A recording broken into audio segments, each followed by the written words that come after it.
মদ্যপ অবস্থায় উবার চালককে মারধর করার অভিযোগে রাজধানীর মিরপুর পাইকপাড়া থেকে কণ্ঠশিল্পী মাইনুল আহসান নোবেলকে আটক করেছিলেন পুলিশ।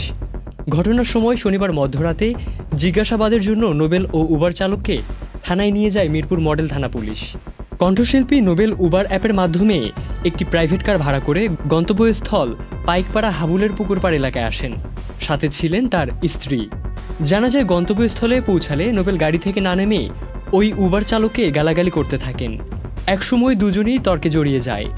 এক পর্যায়ে নোবেল উত্তেজিত হয়ে ড্রাইভার আকবর হোসেনকে মারধর করেন।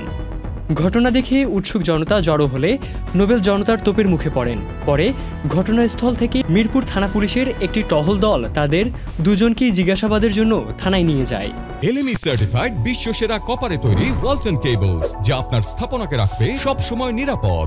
এ বিষয়ে মিরপুর মডেল থানার ভারপ্রাপ্ত কর্মকর্তা সাজ্জাদ রোমান বলেন, ঘটনাতে ড্রাইভারের সাথে তার কথা কাটাকাটি হয়। জি, আমাদের সাধারণ লোকজন জমায়েত হয়। পরবর্তীতে আমাদের পুলিশ বিষয়টা আমলে নেয় এবং দুই পক্ষের তর্ক বিতর্কের পর্যায়ে পুলিশ দুই পক্ষকে থানায় নিয়ে আসেন। নোবেল ও উবার চালককে জিজ্ঞাসাবাদের জন্য থানায় আনা হয়। পরবর্তীতে দুপক্ষের কোনো অভিযোগ না থাকায় ছেড়ে দেওয়া হয় নোবেলকে। বিষয়টি নিশ্চিত করেছেন মিরপুর মডেল থানার ভারপ্রাপ্ত কর্মকর্তা ওসি সাজ্জাদ রোমান। আমাদের কাছে তারা জানায় যে তাদের লিখিতভাবে যারা কোনো অভিযোগ নাই, তারা যে কথা কাটাকাটি পায়ে হাতাহাতি বিষয় ছিল সমঝোতা করে ফেলছে। এ প্রসঙ্গে নোবেলের সাথে মুঠোফোনে একাধিকবার যোগাযোগ করার চেষ্টা করেও সম্ভব হয়নি।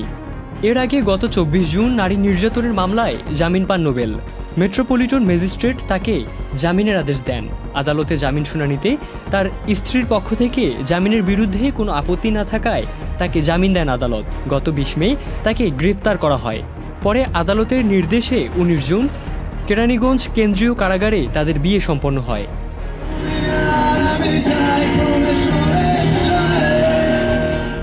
ইবনে সাইদ, অঙ্কুর, চ্যানেল আই।